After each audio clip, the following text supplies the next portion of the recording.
to Every Point Sports Podcast featuring Greg and Jack starts right now.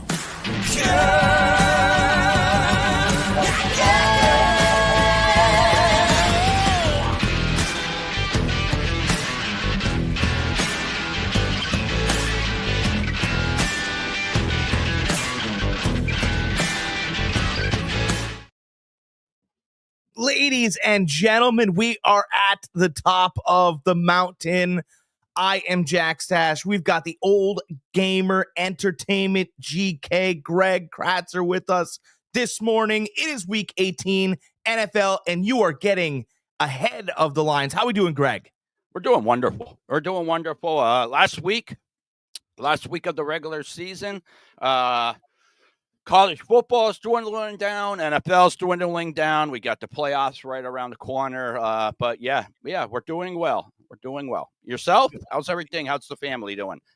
We're doing fine. I'll tell you what.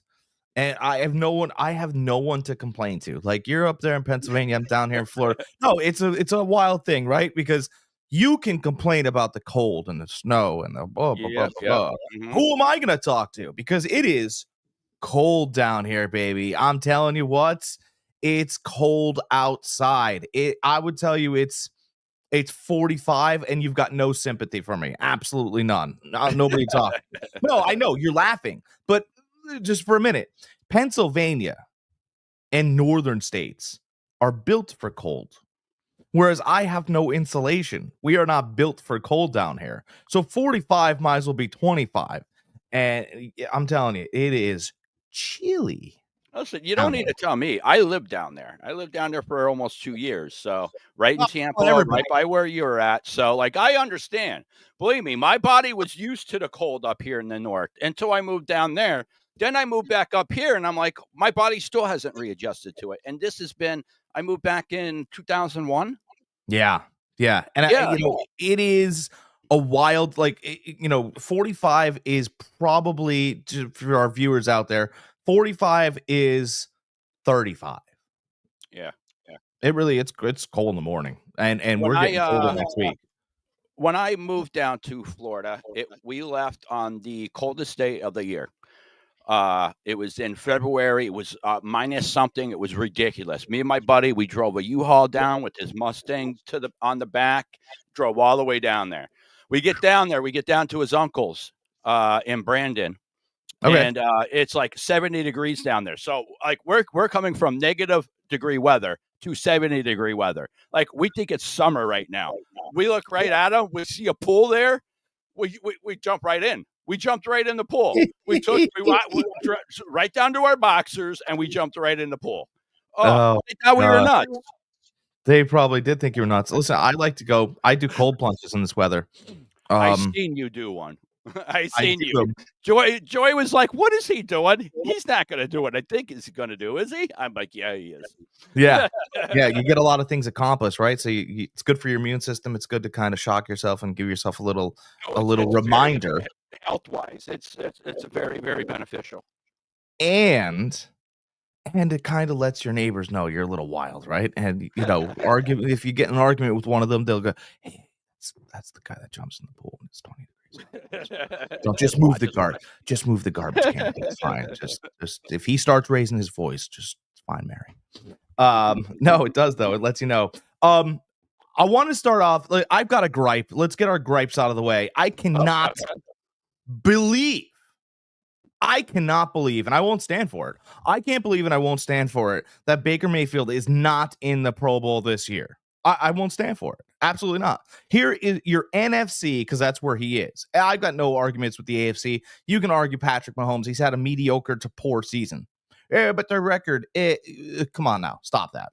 Okay, it's a mediocre to poor statistical season. He's underperformed. That's a fact. But Mayfield, on the other hand, has a total of 42 touchdowns, 39 through the air. Okay, and we haven't played the last game yet, right? And I'm going to give you guys two side-by-side statistics of the guy that made, right? Sam Darnold, keep him in. I'm not even arguing Sam Darnold. Keep Sam Darnold in there. He's had a great year statistically, and Minnesota has a great record. I'm not arguing against Sam Darnold. I know most of you think I would. But the problem I'm having here, and I know he's fantastic and he's going to grow and help the league mature, all of those things. But I am out on Jaden Daniels as a Pro Bowler. It's just honesty, right? So I'm going to give you statistics real quick, and I'm going to give you who they are afterwards, right? So Jaden Daniels has, well, I'll just tell you his. He's got 25 touchdowns, 9 interceptions, and 3,530 passing yards. That's what Jaden Daniels has. Then this other quarterback has 24 touchdowns, 10 interceptions, 3,623 yards. Basically identical seasons. They do have different records, these quarterbacks, because sometimes the ball bounces differently. Sometimes you accrue those yards at different points in games, and you're doing it in garbage time, and or you're not performing when the lights are brightest. But I will tell you that those are their statistics, and those you have to live by for the Pro Bowl. The second quarterback that I gave you with the 24 touchdowns, 10 interceptions, 3,623 yards is a washed, or at least people claim he is, Aaron Rodgers. I think we can agree that Aaron Rodgers has not had a Pro Bowl year. No. Right? Okay. So I'm just saying, look, I like Jaden Daniels. He's a nice kid. He's done a great job in Washington this year. Washington is now relevant again. But you should be 4th or 5th in the voting, not where you are. Mayfield earned the spot, and he was slighted, and that's a fact. That's not me being a homer either. I like the guy, but he got robbed. Greg? I agree. Oh, I agree 100%. Baker, to me, I made a case for him about 4 weeks ago about being in the MVP race. Yeah. And you don't even have him in a Pro Bowl? Are you kidding me? Like there's something going on. There's some type of bias going on there. Yeah, it's ridiculous. Yeah, for some reason, I don't know if Baker rubs the NFL the wrong way. Like they should be buying into what he is, his competitiveness. They should be marking that a little bit. Yeah. I mean, he's an absolute competitor, and maybe he's not the greatest market. I like Tampa. Tampa's a nice area. Tampa's a very nice area. It's not like it's Arizona. Tampa's a good market. It's decent. Yeah. It's not like it's Tennessee Titans or like the Cardinals or the Browns where they send you to die, Yeah, or how about this? The NFL is still trying to sell fans on the fact that Kyler Murray's good. Yeah, Stop it already. I never bought into him. I have never bought into him. I thought that he's athletic as hell, but we talked about this before when we talked about Caleb Williams. Too many of his plays are off script. I don't want a quarterback like that. I want a quarterback that can do that a little bit when it counts, but I want a quarterback that can play within the structure of my system. Kyler proved he can't do that with 3 different systems already in the NFL. Actually, it might be 4. I know definitely 3. It might be 4. Yeah. So anyway, that's my gripe. That's my complaint. If anybody that's watching this has that same, give us a comment. Give us a statement. Like, do you believe? Well, listen, we'll start a petition. Do you believe that Baker Mayfield deserved? I'll tell you what. Maybe the NFL did him a favor, and I'm going to say this because he does not like being disrespected. So, and maybe they help his legacy just a little bit. Right? It sounds like it shouldn't happen, right? But underdogs have made it all the way to the Super Bowl before. And if the chips fall a certain way, I'm not saying things are going to happen, but if the Detroit Lions, something happens today in Minnesota, Jahmyr Gibbs goes down with an ankle, they're in trouble. Yeah. That secondary has been disrespected all week long in in Detroit. So Justin Jefferson catches one over the middle and gets clobbered. He's got to limp off. These are just scenarios. I'm making this up, guys, on the fly. But I'm telling you, if one of these teams has issues, Tampa can take the NFC. And I'm telling you right. By the way, they're like the third best offense in the league points wise. They can light it up. And I'm just saying that if he's disrespected going into it, maybe if he gets to the Super Bowl, I mean, what else are you going to say about him? Because you got to start talking about not Pro Bowl, but you're going to start talking about we have like 3 or 4 or 5 more seasons like this. You're going to start talking gold jacket. I'm just saying that's what needs to be said. I think we're going a little too far Super Bowl, but I think honestly and realistically they could win a playoff game. I think they could win a playoff game. I wouldn't put that past Tampa. Now with Baker behind the center, absolutely. I don't think they can make it all throughout the playoffs into the Super Bowl. I don't think they can. I just don't think they have the team. But absolutely, with Baker under center, they could definitely win a playoff game. The kid Bucky Irving's a real X factor. I watched him a couple weeks ago, and I watch how guys kind of move and how they run, all these other things. Bucky Irving's hips are probably about as fast as Michael Vick's were. He can get on you and past you and in 4 wiggles. I watch football a little bit different. That's fantastic. I watch football a little bit differently than you guys do. And Bucky Irving, he's not a bruiser, but those hips and feet are so quick, he gets to the second level really fast. And now you got Evans. And now I'm telling you that McLaughlin kid's coming on from Washington, their rookie. He's starting to really figure out the routes. I don't know what's going to happen with this team. I do know that Baker Mayfield is a Pro Bowl caliber quarterback. And he got snubbed, and I feel very poorly. I feel really bad for the Saints today. I do, because it's coming. And I don't think he cares that it's the last game of the season and all this team isn't very good. I don't think he cares because he remembers how the Saints treated him and how they talked and all this other. Okay, but just remember, he keeps receipts. He's the one guy. Oh, well, you know, you think that labeling on Carolina last week was a mistake? You're wrong. All right. Let's see. Nick, yeah, I know my mic still sounds bad. I'm ordering another one. It should be better now. I'm holding the cord, so hopefully it sounds better. That's okay. Since you haven't had a little rant, I want to have a little rant real quick, and I'm glad that Chef Nick is here because it has something to do with his boy. Listen, I'm all about Darnold. I like Darnold. I think he has had a great year. I think he has a resurgence in his career. But I don't think he should be eligible for this damn comeback player of the year award. Like, to me, this should be a injury award. You're a starter, you went down, you come back next year or the year after, you come back, you have a great year, comeback player of the year award. Hamlin should win this, hands down. It shouldn't even be a discussion. Didn't he win it last year? Who? Hamlin? No, he didn't win it last year. Flacco won it last year. Which I don't agree with either, because he didn't leave the end. Well, he came back as a retiree, but he wasn't injured either. Now, Geno, he was injured. Burrow was injured. Alex Smith was injured. Like, all these guys were injured. So them legit. But just because you haven't had, okay, well, Nick does agree with me, though. I'm surprised he does. He's an honest man, that Chef Nick. He is honest man. All right. But yeah, me personally, I think Hamlin should get it. If you want to throw a couple other names out there, you can. I'll listen. I was trying to rack my brain earlier about it. I think there might be a running back or two out there.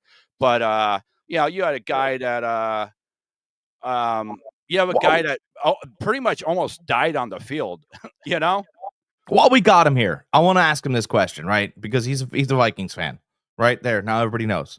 While we got him here, do you want to pay Darnold, knowing that you drafted McCarthy, right? Like, do you want McCarthy to sit a few more years? Because he seems to be a guy that gets better when he plays, right? So you drafted him with high capital, and everybody's like, well, or which is what I would do. I would tag Darnold. I would say there's a perfect spot for the franchise tag, and you could start him one more year. Paying him is ridiculous to me. You drafted a quarterback and took a shot on Darnold. The shot on Darnold worked, but now what? We're going to throw hundreds of millions of dollars. I just don't. Would you pay him, or do you roll with McCarthy thinking you could get the same production in your offense, high draft capital? Chef Nick, what do you do? All right, hold on. It's coming up now. I know he's typing. Read McCarthy. I'd say trade McCarthy for as many first-round picks as you can. Franchise him, even though it's like $43 million, and use Daniels as a backup. It's risky, but I want Gentry. Yeah. Oh, Geeney's. I don't know if fine. Gentry will be down there. Well, I mean, if you trade away a first-round pick, you might get something higher. Gentry's going to be a top 10 pick, definitely. How do you think so? Yeah. Somebody's going to move up to get him. He's I know he had a rough game against Penn State, but that was one against game. Competition. He had a rough game when he had to be competitive. That's just it's a great year in the Midwest Conference, brother. That's what it is.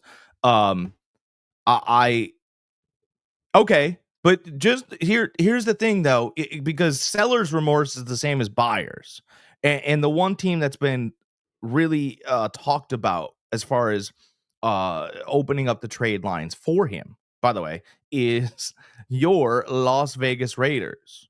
Obviously, there's a Michigan tie with Tom Brady and JJ McCarthy, and if he starts looking the dude, it's not going to be fun. You're going to be with Darnold. I guess it's probably going to matter how far they go in the playoffs. That's what I really think. Despite his whole season, I think that's what it's going to come down to. Mm-hmm.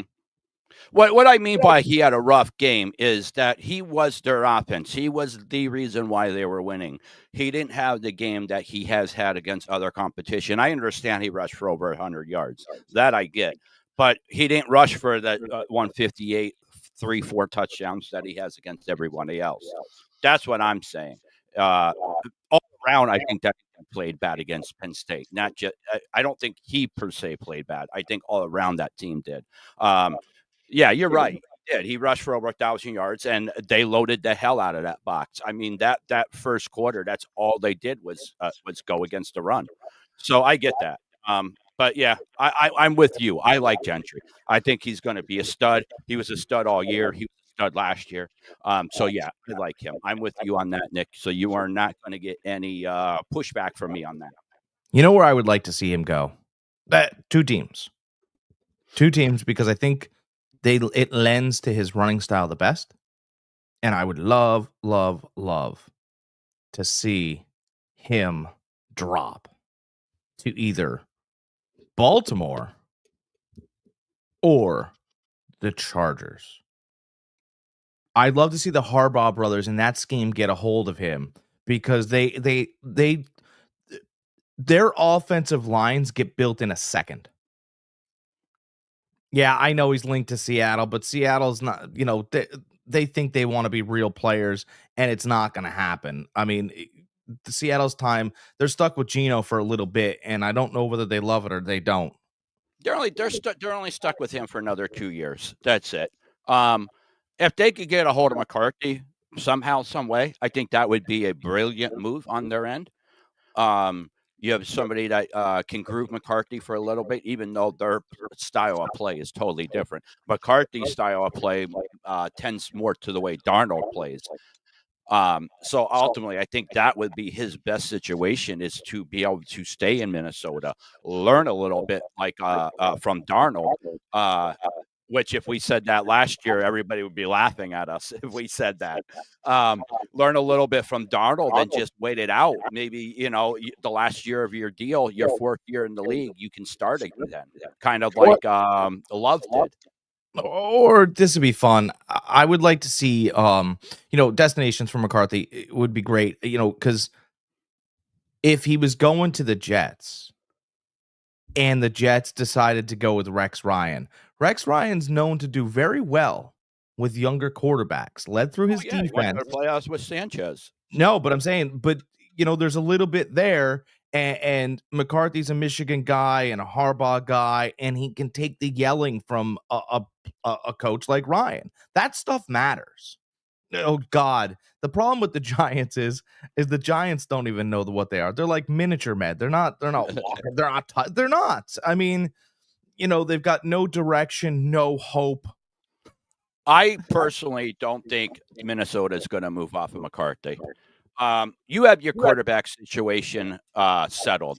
If you can sign Darnold to a 3-year deal, let's say $120 million, you have him for at least 2 years, and then you have McCarthy in the wings just waiting to come up. Let him learn.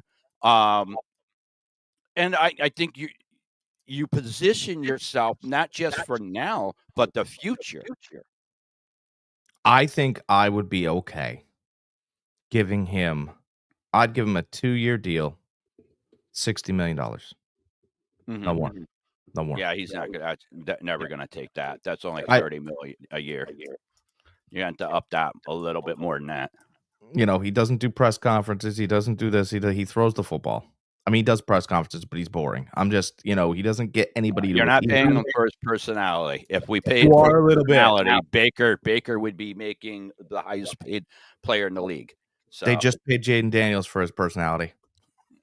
No, they did not. Smile in Washington. No, they did not. No, they did not. All right, let's get to some games, huh? All right, some games. Yes. Now that we got our gripes out of the way, and we spent most of our podcast talking about the damn Vikings. But by the way, I cannot wait for that game. Oh, that game tonight is going to be great. Let's see here. NFL. Let me just get everything brought up here again. Yeah, it takes a longer time to get DraftKings to load when you got a bunch of 16-point spreads, by the way, guys. I'm just, when there's more than a touchdown shot in hell that this team is going to compete well. I don't know, but it's true.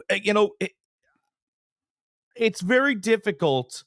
This is going to probably be the toughest week 1 and the last week, right? Because you think you know what people are after week 1. Or coming into week 1, you think you know what teams are. Good, great, excellent. But the fact of the matter is you don't really know who they are or what they've become at training camp. Some of them are open, some of them are closed. And by the time you get here, Vikings by 20. You know what, though? I don't care. He has the right to say whatever he wants. He's been banging the drum all year, and I've kind of batted down some of his optimism. But you know what? I don't like saying it, but I've been wrong all year. The Vikings are good. They've gotten better. The defense, I know that offense. Look, you should be able to distribute to Addison and Jefferson pretty easily with Jones in the backfield as well. But that rookie has been coming on too. That rookie wide receiver. Yeah, but the defense. I mean, dare I say, purple people eaters? Maybe I should have said that a little bit lower. But I'll tell you what. I wouldn't go that far. I mean, they're doing well on defense because they're scheming well. Last week, I had to shut my mouth. They absolutely smoked Packers off their cleats. Yeah. Smoked cheese. That's what it was. Smoked cheese. I like smoked cheese, though. I'm sure Chef Nick likes smoked cheese, too. But last week, it was all smoked cheese. The Packers lost, and they started competing too late, and the Vikings came out and started smashing them, right? Oh, yeah. Pillaged the Packers. That's what the headline read. All right. First game we got here. Let me get rid of some of this stuff here that I don't need. Okay, first game we got the New Orleans Saints and the Tampa Bay Buccaneers. Saints are getting 14.5. Over under is 44.5. Money lines plus 750 for the Saints, negative 1,200 for the Bucs. First off, I just want to say there was a 14-point spread last week with the Saints too, and Jack and I was all over the Saints on that. Boy, were we wrong. For that fact alone, I am not taking the Saints. I'll take the Bucs. Even give me 16 with the Bucs at this point. The Saints are garbage. They might be. Them and the Giants are two worst teams in NFL. Put it that way. Jack, I normally go over to you right away for this Bucs stuff, but I had to get that Saints game off of my chest. No, you're good. A lot of things I like here. And none of them are the Saints. So I look at, and this line has really moved, right? It opened up at 75. People really bet the hell out of it. It's the Mike Evans over in yards. Now, you understand that Mike Evans has had difficulty against the Saints over the years. And you may, well, Jack, how's he going to hit this over in yards? Do you think it's really going to happen? It's not necessarily true. Mike Evans has had difficulties going one-on-one against Marshawn Lattimore over the years. That's been the truth. It has not been the New Orleans Saints, because when Lattimore moves, they get killed. Well, the truth of the matter is that Marshawn Lattimore has a new home and he resides in Washington now. There is nobody on the Saints defense that can guard Mike Evans one-on-one if he has a bad hamstring. He does not. He is fine now. Mike Evans is going, because here's the thing. You guys are going, well, do you think it's really going to be 100 yards on the dime? Because that's what he needs, by the way, in this whole getting paid scenario. Now, what's going to happen is Baker's probably going to get him 115 yards, 105, 103. He's going over the 101.5. That's easy to me. Also, I mean, I don't know how well the Saints participate in this game, but I do know that the Bucs secondary gives up big yards. They also had I forgive me his name. Their corner was in a car accident yesterday. He will not be playing today. Thoughts and prayers are with him and the family.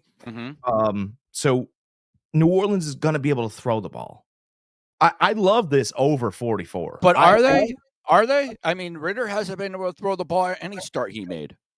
Well, yeah, I know, but over 44, I mean, Tampa's going to score 35, 30, even with their backups. Even if they start running. What did the Saints score last week? I don't even know. Did they even score last week? No, they didn't score 2 weeks beforehand. I think they scored 14. You know, I mean, I like the Saints last week for the fact that they got literally embarrassed the week before. I mean, embarrassed.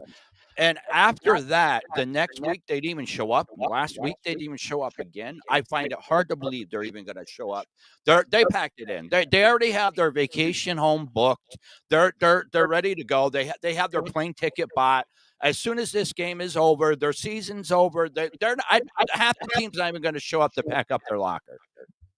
Yeah, you don't think that 44 is going to hit, though? It's low. If it was last week, I would say yes. But yeah, the Saints have showed me nothing. I know. Nothing.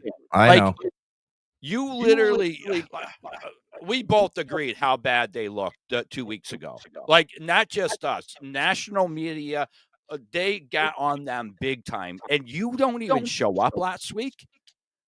Yeah. Like, if you don't show up last week, you ain't showing up at all. Yeah, I like the Bucs. The Bucs are going to do whatever they need to do here. I like the Evans over. I don't think there's much more on this game, really. Yeah, I agree. This is pretty much a no-brainer. We always say how 14 points is a lot, and it is. But yeah, I mean, this Saints team that pretty much just gave up. I think to put a stake in them. Again, they already booked their vacation. They have their plane tickets ready in hand. They're just waiting for the double zeros, those 4 zeros to pop up on the clock. Put a stake in the Saints, Greg. I remember. Guys, I just want to say that one thing that the NFL screws some things up. Me and Jack, we get on them when they do. Can we just say how great of a job they did making every final game a division game? Yeah. Can we since they started doing that, like that, the last week of the NFL, it used to be a joke. You'd maybe get 2 or 3 games that mean something. Now you get over half the games that mean something. Believe me, guys, there's still a lot of games that don't mean stuff because of positioning, didn't make the playoffs, this and that. But more than half your games today mean something.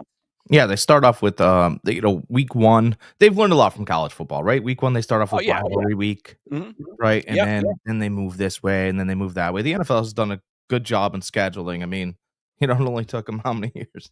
I know. But like I said, when they do something good, we like to call them out for it because we do call them out on those shitty ass mistakes that they make. So the next game, we got the Chicago Bears at the Green Bay Packers. Bears are getting 10 points. Over under is 41.5. Bears are at plus 320.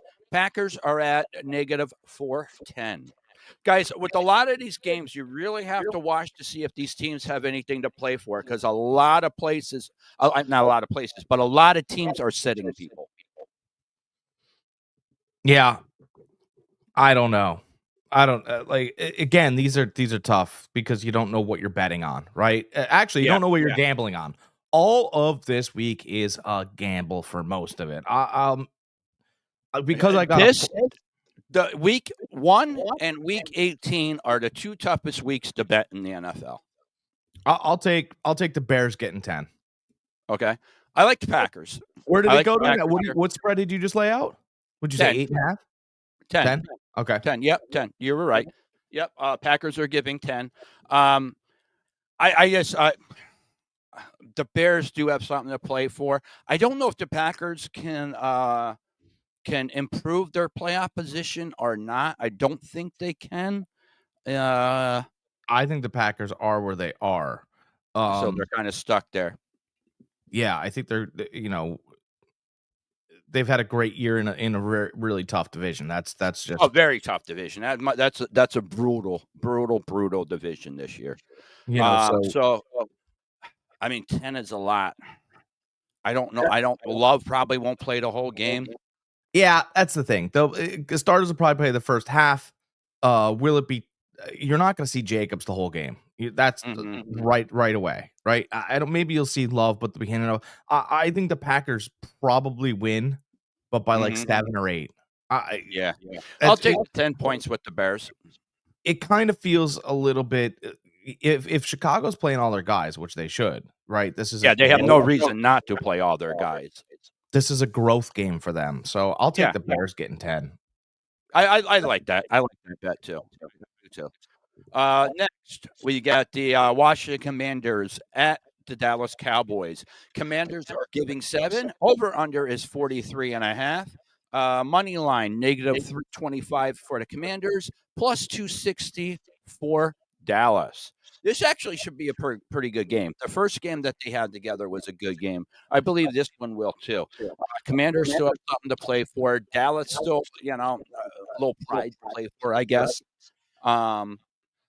You've been the Cowboy the past couple of weeks. Yeah, I got burnt on him last week, though. I got burnt on him last week. I begged you not to. I begged on this show. I don't beg anybody. I begged. Oh no, I know. That was a game that I really, really liked in my head. Not too many people got me off of that game. See, this is a tough one. This is really tough. Are they going to play Daniels the whole game? I don't know, and I don't know if Dallas like the whole McCarthy situation's an issue as well. He's done at the end of the year. We all know that. He's done. No matter what Jerry says, we all know what's going to happen. All right. Then, I mean, give me the Commanders. Give me the Commanders and take them on the money line. I think that 6.5, 7 has been teetering back and forth. Obviously, this is a great game to parlay, right? Dallas checked out. The Commanders are going to showcase their quarterback, who is in the Pro Bowl, in Jerry World. There's no way Dallas can win this game. Period. End of story. Right? I agree. I like Washington here too. 7 is a lot, though. Just take money line. Yeah, exactly. I don't want to take the 7. I'll take the Monday line, or I'll tease it down with another team. Yeah. So, guys, if we sound undecided, by the way, we're not perfect. We're just trying to pick games here and give you honest. If you can hear it in our voices, in our inflections, in our everything, right? If we sound like we just move on to a different game, right? Because that's, to be quite honest, if they don't have anything to play for, now you're trying to figure out how many minutes the guy's going to play, and you're back and forth and you're sweating. Forget it. Yeah, guys, like I said, week 18, this is the toughest week because you don't know how long somebody's going to play for. You don't know if they're going to play. You don't know if the team that you think that everybody is playing, that they're invested in that game. So there's a lot of unknown factors that doesn't play into the rest of the weeks in the NFL. So that's why you're hearing a lot of uncertainty in our voices, because if we know both teams are at full strength minus the injuries that we know about, then we could give you a better account on what's going to happen. But if they put, like that Eagles game when Jalen Hurts got hurt, I like the Eagles. Well, if I knew Hurts wasn't going to play, and then I would have never took the Eagles. Yeah. It's the same situation, guys. So we're giving you our best picks by the knowledge that we have. If a starting quarterback or a starting running back only plays a half, guys, listen, that's something we don't know. We can't control. And that's where you're hearing the uncertainty in our voice, is because we don't know on that aspect. All right, what do we got next on the docket here? All right, next, we got the New York Giants at the Philadelphia Eagles. Giants are getting 3 points. Over-under is 36.5. Giants are at plus 130. Eagles are at negative 155. By all accounts, Hurts is not playing this game. Philly's setting pretty much all their starters. They're not going after the record. Barkley's 101 yards away from breaking the record. They're not playing anybody. Yeah. There's even oh wait, no, that's not this game. We'll talk about that game later. So, man, I don't know. I it feels like, see, here's one of those games again. Here's where we're gonna go. The Giants played really tough last week. The thing is, can the Giants starters beat Philly's backups? That's the truth. That's what the matchup we're looking at here. Yes, that's the exact matchup we're looking at. There is not one starting offensive lineman that's playing, not one starting wide receiver playing. So, give me, you know what? Screw it. Give me the Giants. Give me the Giants. Yeah, I mean, I can't pick a second string team, even though the Giants basically are a second string team. Drew Lock looked all right. Yeah, no, he did, and that front on that Giants team can get after a quarterback here and there. So this could be one of those where you're like, I don't want to do it. I know. I'm not betting this game. Yeah, I'm not either. But I'll take the Giants and the points, the 3 points. Yeah, I'll take the Giants here. I'll take the Giants on the money line. I think they win. I think that they played hard last week. You know, it could be one of those games you're looking up at and you go, Jesus, 10-0 in Philly? Oh, all right. Well, I didn't know that the Giants were even good. They're not, Giants aren't good, but I don't think it's going to matter either way. Now, what's your opinion on the record? You think they should go for it? On the rushing record? Yeah. That stood for 40-something years. Yeah, but Barkley's not playing. No, if you think they should or they shouldn't. You think they should sit him or let him go for the record? I have a few opinions here. Here are my opinions. First of all, everybody's like, well, Saquon Barkley played one more game. All right, let me help you guys with math. He has 30 less carries than Dickerson. I just want to interject there really quick. I agree with that aspect because if the game wasn't there, he wouldn't have had the option to break the record. But I just want to say that Dickerson broke O.J. Simpson's record, and it took him 2 more games. Yeah, it's O.J. did it in 14 games. Dickerson did it in 16. It should go by carries, not the games. I agree, but it doesn't. It goes by the season. So, I mean, I get it. That's the way it's been. That's the way we will do it. But the season's lengthened over the years. The NFL's changed over the years. There's a lot of changes. No, and that's why I'm shocked that it has even stood for 40-something years. The only thing that doesn't change is when the ball goes into my hands. I have to get the yards. If the ball is not my hands, I don't have the opportunity to get the yards. It's the only thing that hasn't changed. So for all the people that are like, there's one more game, figure out math class. Go back to 4th grade, pluses and minuses. You guys be all right. Or another great idea, if you can't figure it out, and you think it's the games thing, just bang your head against the wall for a little while. You'll get there. I think that you let him go and try and get the record. This is why. If Saquon Barkley sits and does not attempt to get the record, right? The Eagles are definitely going to win the Super Bowl. Right? Mm-hmm. No, they're not. There's no definite if Barkley sits that he will get to and win the Super Bowl for the Eagles. There's no definites there, right?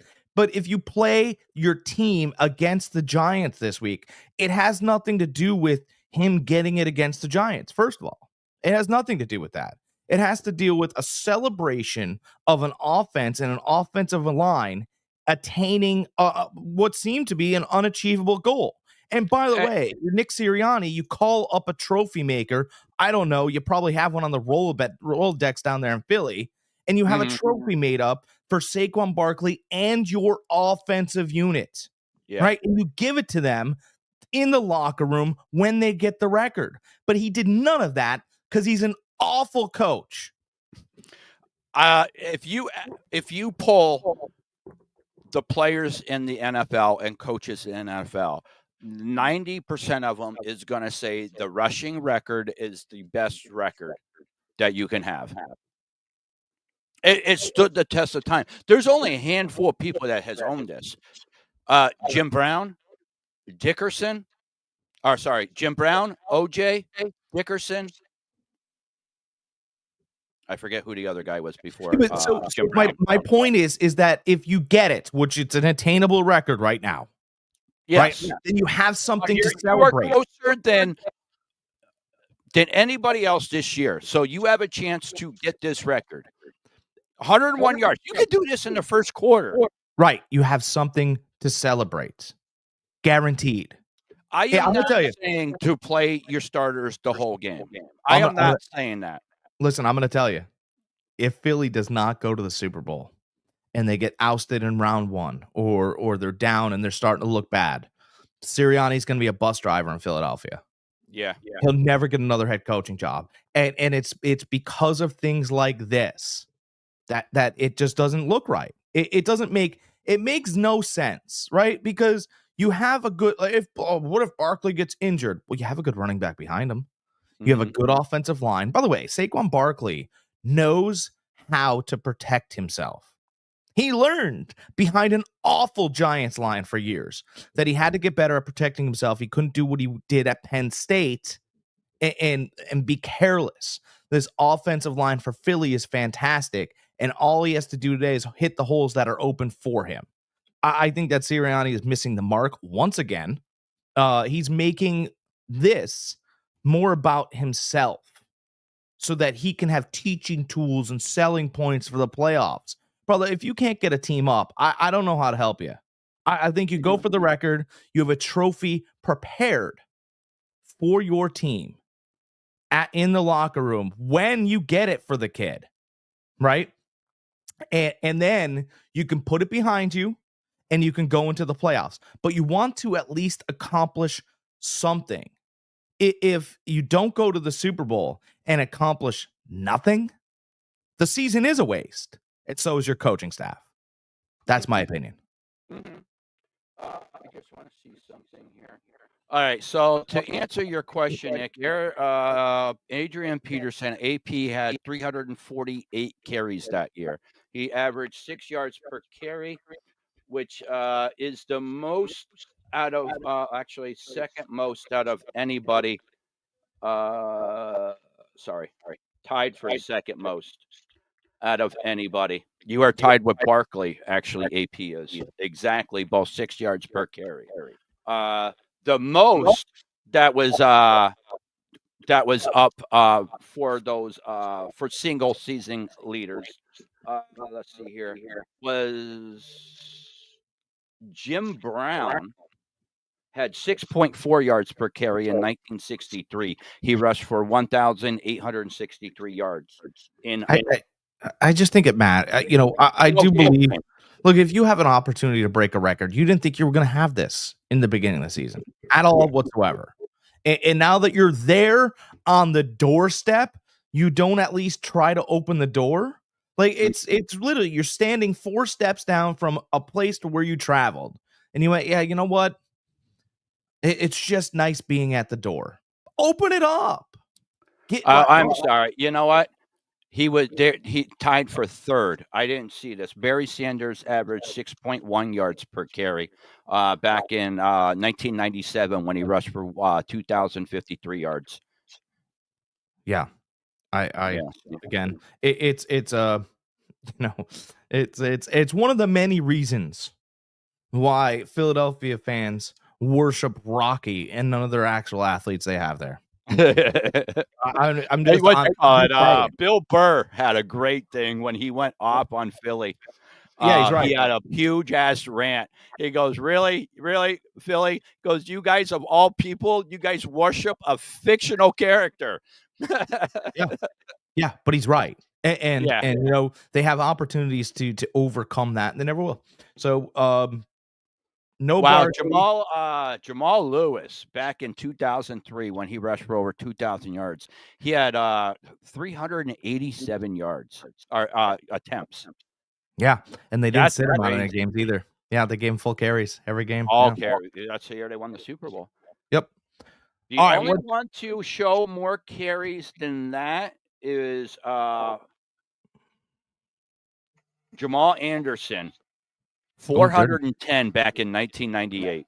The Dirty Bird. Remember them? Dude, he had the biggest thighs I've ever seen on a human being. What do we have? All right, so I'll take the Giants just because I hate the fact. How about that? I'll take the Giants because I hate what Philadelphia has done to Saquon Barkley. Just on principle. Okay, there we go. All right. Yeah, I'm taking Giants in the points just because of how many people. Again, nobody's playing. That's the starters at all. Let's see here. Nick says you play him, give him the record and an MVP. I agree. Let's see here. We got the Carolina Panthers at the Atlanta Falcons. Panthers are at plus 7.5. Over under is 48.5. Panthers are at plus 310. Atlanta is at negative 395. Panthers played decent last week again. They're not winning, but they're being competitive now since Young has come back. Yeah, but I still like Atlanta here. I still think Atlanta's playing for something. They still right or no?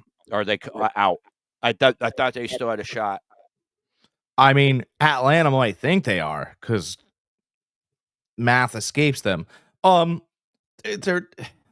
are and they're not, right? So the Bucs are going to beat the Saints. That's a foregone conclusion, right? That's happening.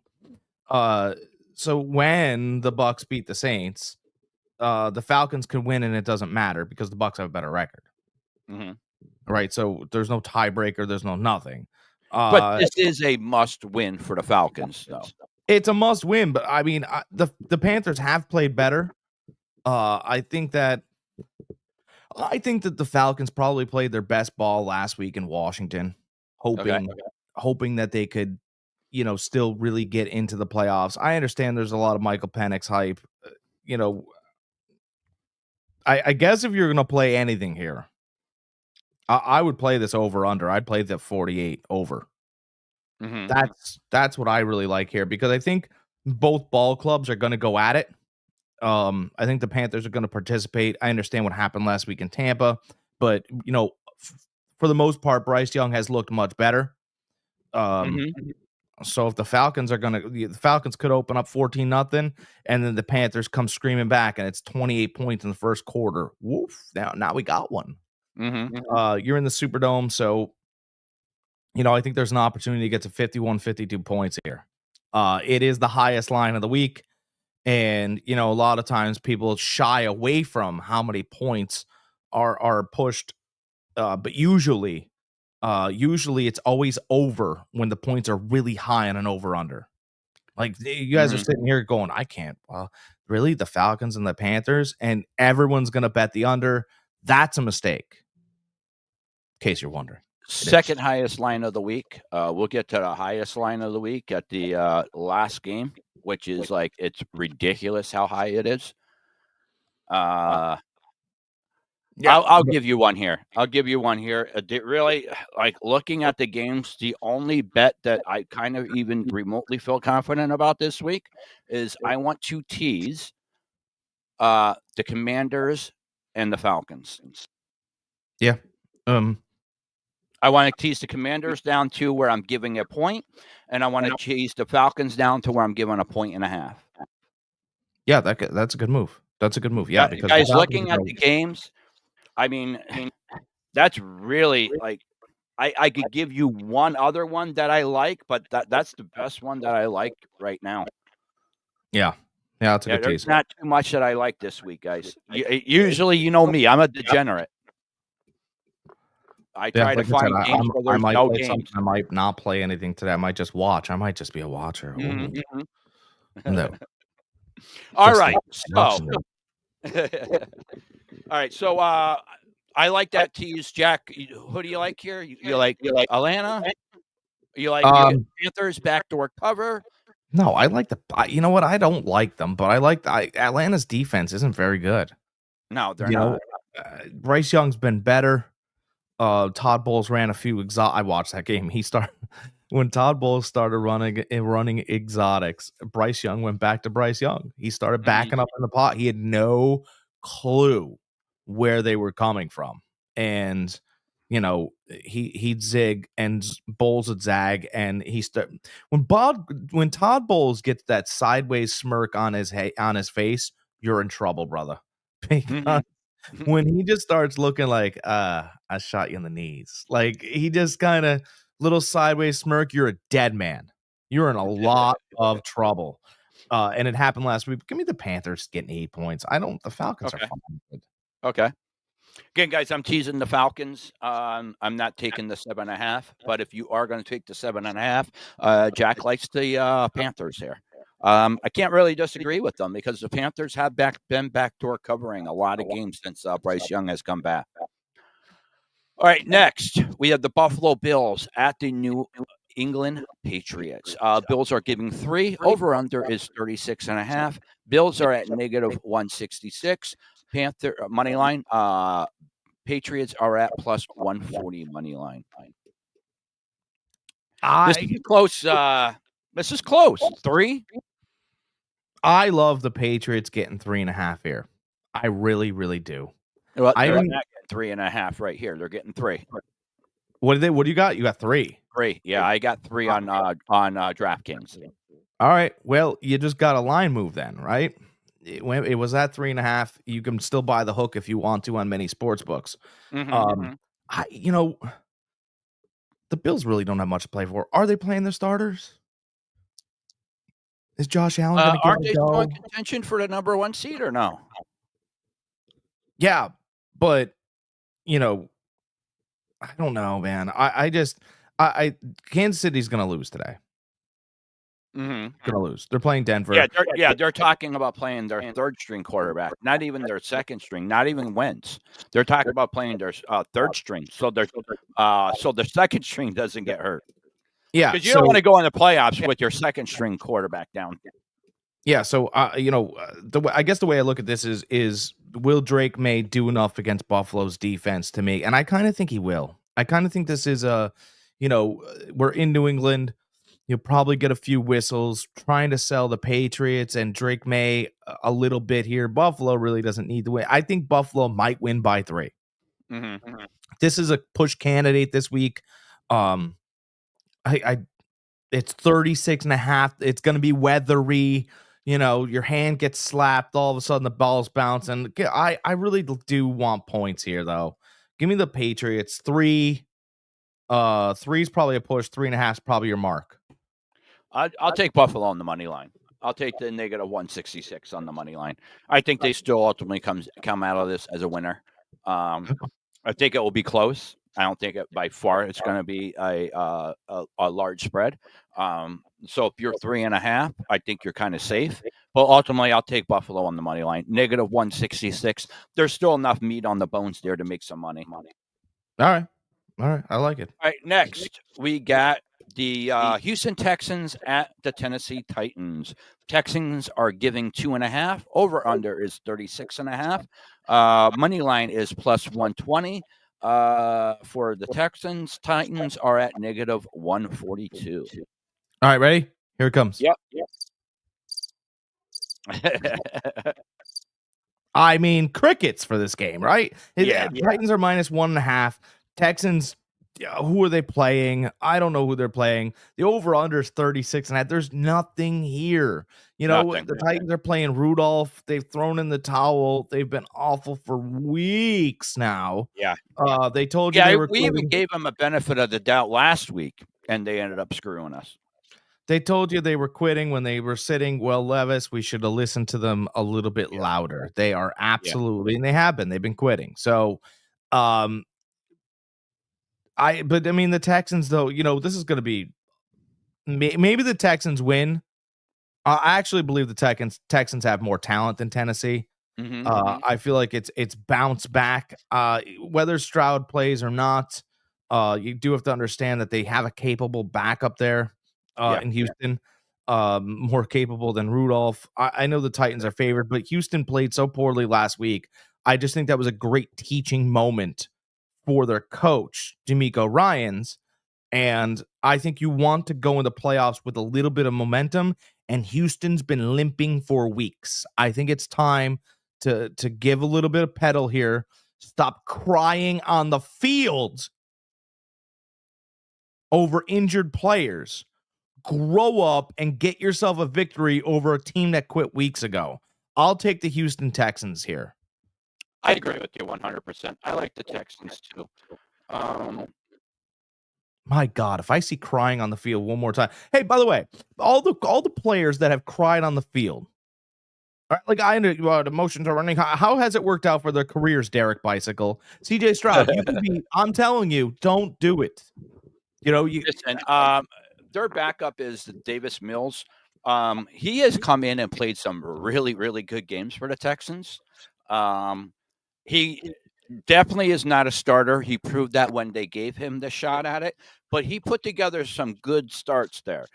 So he is a very good, capable backup. And I think this might be one of those games where he comes in and tosses the ball around pretty good. I'll take the Texans money line. I'll take the Texans I'll take the 2.5 points that they're getting, but ultimately you're getting plus 120 money line. You're getting a little bit more than even money. So I'll take the Texans in the money line. I think they won this game straight out. I think Mills has a nice game. If there actually is a prop bet I don't know what the prop bet for Mills over under yards is, but if it's over 225, I would take that over. Yeah, I think this is mispriced. And yeah, I do too. I think people forget about Mills.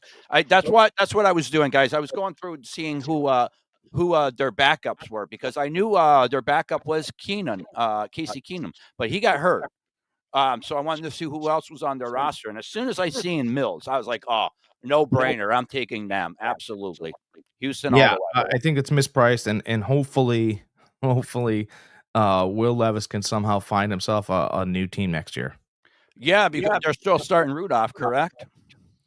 Yeah. Again, I think you start your best players all the time. Yes. And Rudolph is clearly not better than Levis. It's clear. And this team is a loser. Yeah. It's so embarrassingly clear that everybody involved should clean out their lockers. I would really would have liked to seen what Vrabel could have done with Levis this year. I mean, brother, if Vrabel gets that Jets job, you might see Levis up there. Dude, you seen what he got out of Tannehill. Listen, I'm telling you, you could see Vrabel in Rodgers' part, fine. Rodgers goes somewhere else, and maybe Devontae follows him, but maybe Garrett Wilson stays up there, and you get Levis and Garrett Wilson. Oh, baby. because Garrett can run the routes and Mm-hmm. Levis can I'm telling you what, if there's a rover on the moon, Levis might be able to hit it. I mean, he can absolutely he can sling the thing, and he's dealing with, you know, Tommy Callahan, who couldn't even sell brakes on the road. I mean, All right, so we both like Houston here. I still don't understand how they're getting 2.5 points, but again, I'll take it. All right, next we got the Jacksonville Jaguars at the Indianapolis Colts. Jags are giving 3.5. Over under is 45.5. Jags are at plus 150 money line. Indy is at negative 180 money line. Boy, well, after Indy's performance last week, I don't know how anybody could freaking take Indy. Yeah. I mean, what do you want me to do with this? What do you want me to do with this game? The Colts have one of the best offensive lines in football. Anthony Richardson isn't playing. It's Joe Flacco and Jonathan Taylor. I mean, that's what you're betting on. Yeah. And Joe doesn't really care about the record because he's kind of on borrowed NFL time. Yeah. And so it's the Colts. Mm-hmm. And they're telling you. I think it's the Colts. They're telling you it's the Colts. Like, you're going, wow, this is really, but the Jaguars have played pretty well over the past couple. Don't do that. Mac Jones, I'm going to say it, couldn't shine Joe Flacco's sneakers. It's just true. And it's nothing. Mac's trying, but it ain't. Don't do it. It's the Colts. And I guess we could just kind of move on because. Yeah. We're not spending too much time on this. Colts, there's no, don't even put too much thought into it. Next, we got what's that? It's a good bet, though. Yeah, no, absolutely. I'll take the Colts. I'll take the Colts and the Texans on a tease. You know, it's like this game's like seeing, a drunk weather girl. It's not so sexy, but there's a little bit there. There's a couple games here. There's some games where you can make some money. There's just not a lot of games that you can do anything with. I apologize to all the drunk weather girls out there. All right, next we got the Kansas City Chiefs at the Denver Broncos. Chiefs are at plus 10.5. Over under is 40.5. Chiefs are at plus 410 money line. Broncos are at negative 550 money line. This is a game they're actually talking about playing their third string quarterback. So Wentz doesn't get hurt. It's not a definite yet, but that's the rumor going around. But even if Wentz does play, Denver's playing some good ball. Yeah. For me, it's the Chiefs. I kind of like that 10.5. And maybe that's wrong too. No, the wise guys are with you on that. The wise guys love the Chiefs at 10.5. Yeah, I think Denver's fine. Bo Nix does make mistakes. I think this is a tune-up for Kansas City. This is a great tune-up for Kansas City's defense getting ready for this game. I understand altitude. I understand, but let's understand this too. Denver's put their best stuff out there over the past couple weeks because they've had to, right? Yes, it's worked and it hasn't worked, but they've really struggled and worked really hard. And I think just to give any team, any Andy Reid team, because Andy has fun with this stuff. He doesn't have to work so hard for Patrick Mahomes. Patrick can figure it out, but he gets to actually scheme a last game and 10.5. I think it's too many points. I like the Chiefs here, and I understand that. Sean Payton is the new god in that division, but give me the cheeseburger eating, mustache wearing, Andy Reid scheming Kansas City Chiefs. I do agree with you. If you are going to take the 10.5, take the Chiefs. But I'm not, of course. This is a game that I'm teasing down. I'm doing this along with the next game we're talking about. But just to give you guys a little preview, I'm teasing this down along with the Chargers game. I want to tease both of these teams down to where this is a 4.5 point game because I think that the Broncos win by a touchdown. And the Chargers, I don't think they're going to have a even have to bat an eyelash to beat the Raiders. So just to be on the safe side with that, that's what I'm doing. I'm teasing this with All right, another team. I like it. Because I do like the Broncos. I think the Broncos win this, like I said, by 7. If you're going by 4 strict points, absolutely, I'm with you. 10.5, that's too much. Yeah.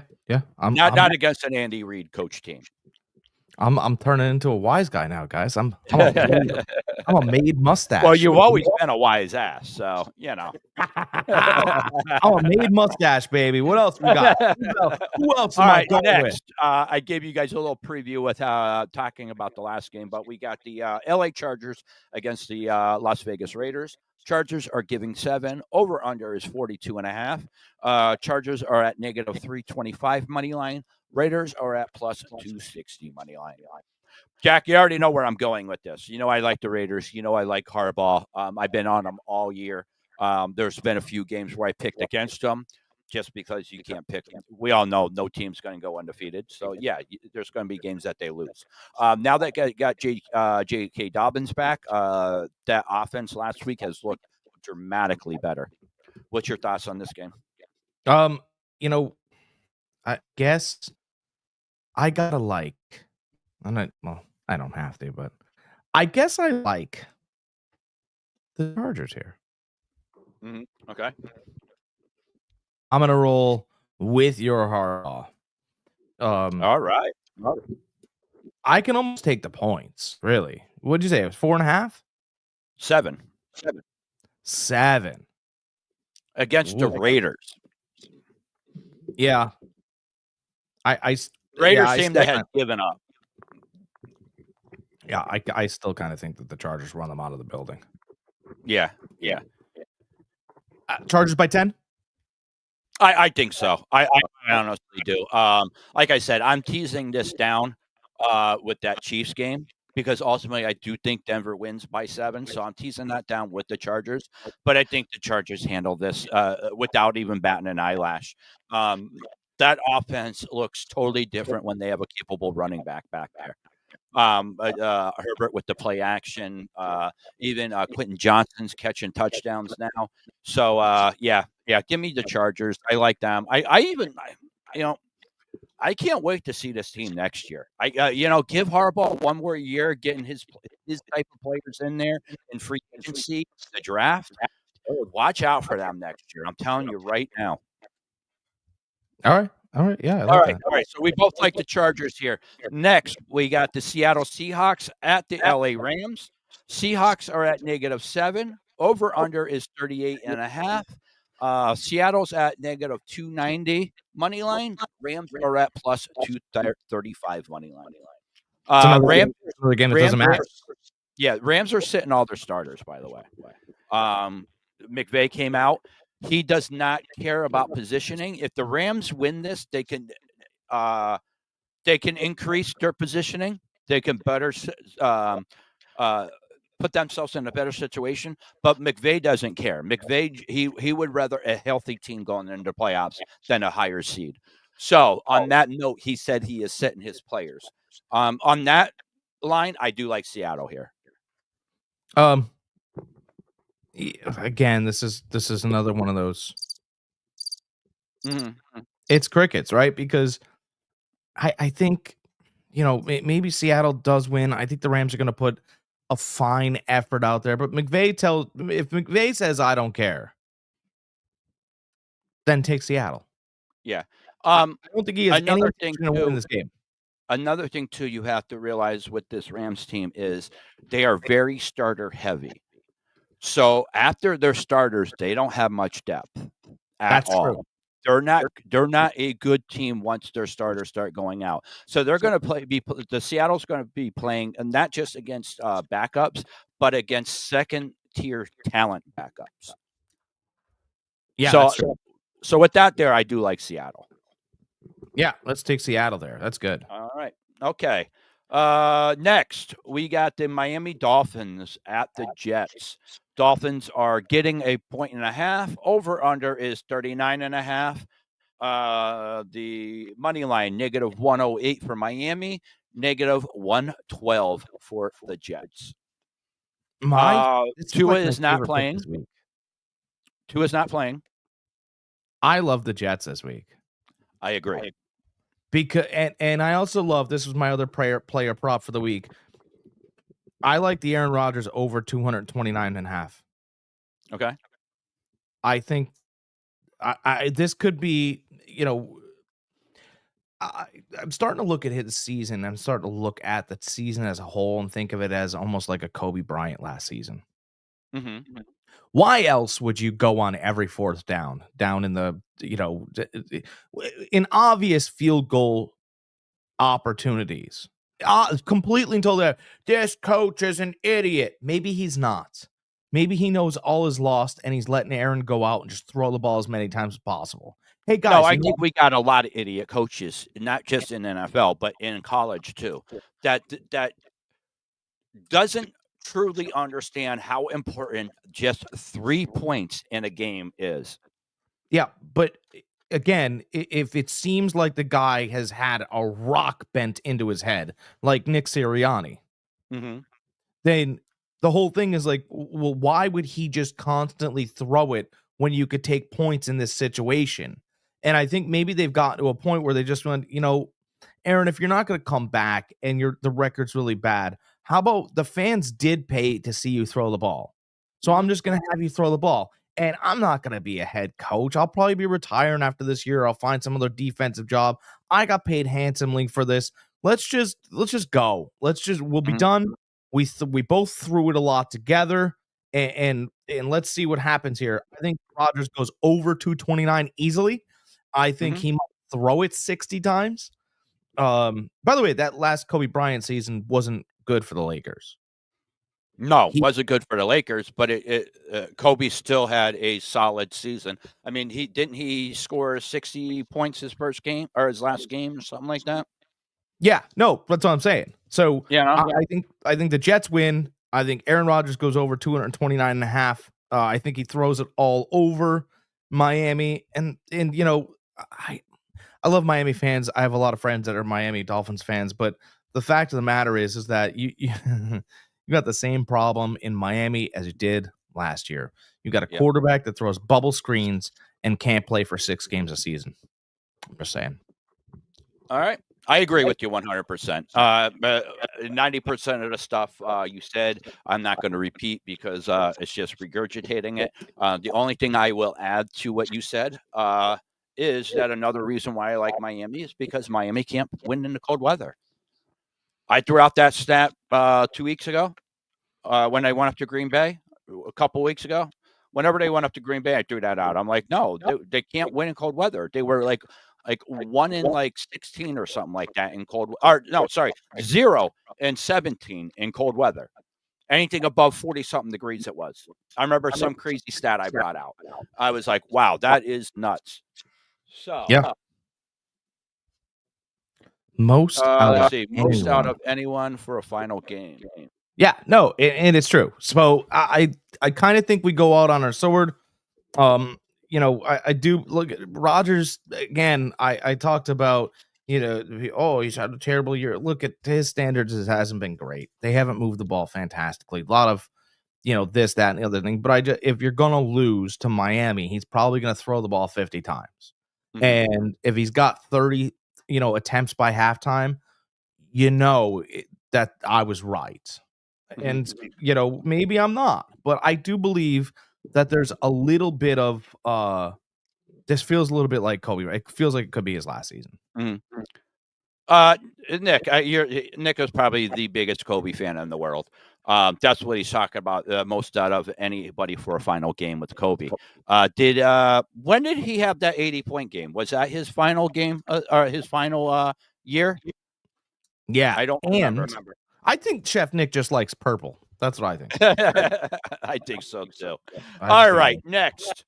We both like the Jets here. This is a no-brainer. Don't even rack your brain up too high. Just take it. No against Toronto. I know, but what year did he have the 80-point game? His final year is my question. Next, we got my 49ers at Arizona 2006. So he didn't. That wasn't his final year then. But still, 80-point game. Holy shit. All right, next, we got my 49ers against the Arizona Cardinals. Niners are getting 4.5. Over-under is 42.5. Niners are at plus 164 money line. Cardinals are at negative 198 money line. I no longer have a soundboard over here, so can I get a cricket, please?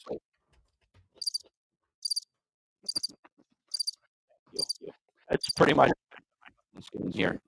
Crickets, baby. Neither team has anything to play for. Niners really can't improve draft position if they lose this game. They're not going to lose any if they win this game. So, Cardinals are the Cardinals. Listen, I was high on the Cardinals about 5 weeks ago. I was saying how much better they were playing. Connor, it seemed like they found their stride with Connor running the ball, little play action, Tyler running, out the bootlegs. I don't know what happened to that team. That's not the same team we were watching. They do none of that anymore. But again, my Niners were not good this year. We're really not. On that fact alone, I'm taking the Cardinals. Is Brock Purdy playing? Let's start there. He is not. Dobbs is playing. He is playing. Dobbs is playing. Purdy is not. So if Purdy's playing, Purdy is not playing. All right. You know what? I think he's the best quarterback on the field. How about that? Who? Brock Purdy. He's not playing. Oh, he's not playing. Yeah, no, he's not. Josh Dobbs is playing. Oh, unwatchable game. You're right. Crickets. Give me the Cardinals. Yes. Give me the Cardinals. Yes, I agree 100%. If Purdy was playing, my pick would change, especially getting 4.5 points. But sorry, I was breaking up a little bit. Josh Dobbs is playing. I can't pick the Niners. To be honest with you, I wouldn't be surprised if some of our starters ended up not finishing out the game. Yeah. All right, next, we got the game of the week. Might even be the game of the year, guys, to be honest with you. I am so excited for this game. We got the Minnesota Vikings at the Detroit Lions. Minnesota's getting 3 points. Over-under is 56.5, Jack. 56.5. Money line, plus 124 for Minnesota. Detroit is at negative 148. All right, so you know what? I bet against them all year, and I do think that this game is going over. I think it's going over 56. Dan Campbell's going to go for it. I think Detroit's going to be chasing Minnesota. Mm-hmm. I don't think that anyone in that Detroit secondary can guard Justin Jefferson. Darnold's going to be smart enough to go over to Addison. I just, if you really want to play this game, you play the over. Because I will tell you that most Sunday night football games went under this year. I mean, by a wide margin. I think the NFL wants fireworks out of the last game. You could see, 21-20 at halftime. Mm-hmm. Right. And you're regretting going, 56 was too many points. I don't know if that's the public, how they talk, but that's how I talk for the public. I got a great idea. I do think that's a real opportunity there. 3 points. Lions are favored by 3 points. I wouldn't touch the spread. I would just sit in my living room and I would go get water, right, from the fridge or from the faucet, because you're going to need something to put out the fireworks. There will be plenty of fireworks in this game, and you do not want fire in your living room. I think the fireworks are going to be loud. I think there's going to be a lot in this game, and I think over's coming in. That's that's how I'm betting it. All right. This did open up at 58, I believe I heard. It went all the way up as high as 60.5. This over-under. And now it's settling at, what did I say? 58.5? 56.5? 56.5 it's settling at. So there's a lot of movement on this game. I'm with you, though. There's so many points to be scored in this game. I really, if it was at 60, I might take the over. Before I get into the game, I just want to tell you guys a little thing here, a little play off of what Jack just did. His little public voice that he did. It reminded me of Shane Gillis, a little skit he does when he talks about the last time white people were cool with stuff we said. It was back when we used to go, me, you see me, you see, okay, you see. So the kind of the same way you were talking is kind of how he was talking. And he was like, that's the last time white people had a cool saying. He goes, that all ended when Jackie Robinson first arrived at the plate. Arrives at the plate, hits a home run, it's gone. Yeah, then the white people don't talk like that anymore. Yeah. Much funnier on his end of saying it, but that's the general premise. So guys, check him out. He is hilarious. Yeah, much funnier on his end of saying it, but that's the general premise. So guys, check him out. He is hilarious. Okay, I keep hearing myself in the background there. All right. Other than that, I do like Minnesota here. I'm taking Minnesota. You love Minnesota here. Yeah, I like Minnesota. Yep. I liked them the first game they played. I believe the Lions beat them by 2. I think it was last second field goal, if I remember correctly.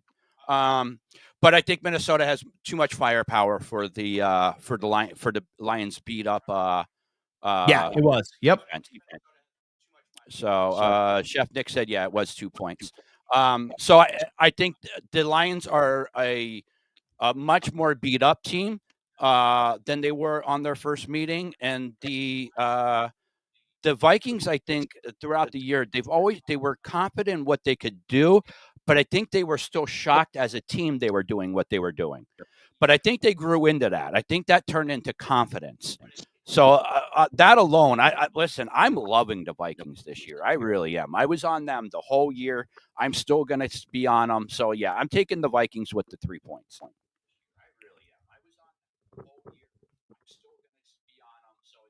Your thoughts, Jack? Skull then, right? All right. Yeah. We'll take the Vikings. We'll take the Vikings and take the Vikings in the over. We got to take the Vikings in the over. We've been pounding the Vikings. We've been calling out all these things that didn't happen, right? Sam Darnold never came back to earth. He is a Pro Bowler. These are all truths. So it's Vikings in the over, and Detroit is going to probably go on 44th downs. Dan Campbell would be seething from the mouth, looking for kneecaps wherever they lay in this game. So we will take the Vikings. Yeah, you know what I'm really thinking about? I'm thinking about dropping something large on a Vikings and over tease. Getting 9 points with the Vikings, taking the over, taking that down to 50.5. We'll see how I do. Whatever winnings I have today, I'm dropping on that tease tonight. Just be careful with Sunday Night Football. Yeah, I know. I wasn't going to touch that over under because I normally don't on a Sunday night, but I don't know. You kind of talked me into a little bit. So, yeah. Vikings, Bills, Super Bowl. Hey, listen, that is a very good possibility. I love talking people into things. This is fantastic. It's one of my favorite things. Hey, there's a bank over there. No, you're not talking me into that. What's this here? Find something with sacks. Golf is getting hit tonight. All right, I think that's all. We have any more? Anything else, Greg? No, I just want to comment on this real quick. He said, find something with sacks. Golf is getting hit tonight. That's the one. The Lions still have a good offensive line, so you have to watch that. Just saying. But, yeah, no, that's it, guys. That's it. Next week, we should have a better mic, guys. Find something with...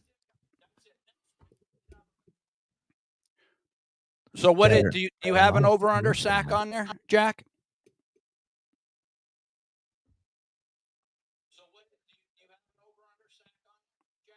I don't. No, because what am I? What would the over under be? Or I don't love so much the sacks. I would much prefer if I could find a Goff fumble. Mm-hmm. Because a lot of times what he does is the arm doesn't go forward on blitzes, and you could do this. I mean, if you could find a prop on sacks, great. But a lot of times that ball, finds the carpet. It finds the carpet around the edge, and his arm doesn't go forward. That's a lot of Goff's issues. Yeah, unfortunately, I don't have anything team sack here. I just have individual player sack. So I'm sure there is something out there. I just don't have it. Team props, maybe? Let's see.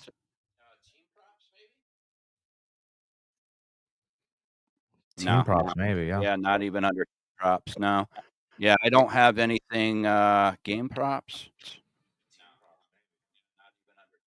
Winning margin, no. Race to 5 points. Both teams to score. 2-point conversions. Score, no. Wow, dude, you could really get plus 13,000 if the score is 23-24. Nothing on here for team props. Just individual. Blake Cashman is a difference maker. Interception, too. Wow. He's going all out today.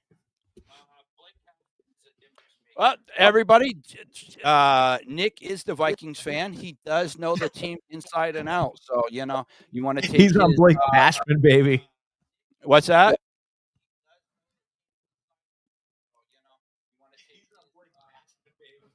Cashman? He's on Blake Cashman. Yes, he is. Yes, he is. He's calling it out for you guys. So you guys want to take those bets? Take those bets. On that note, guys, we are out of here. We not too many games this week. Next week, we'll be back with a first-round wild card playoff special. So make sure you check us out. On that note, everybody remember, if you guys like what you see, hit that follow and sub button. And, guys, be excellent to each other.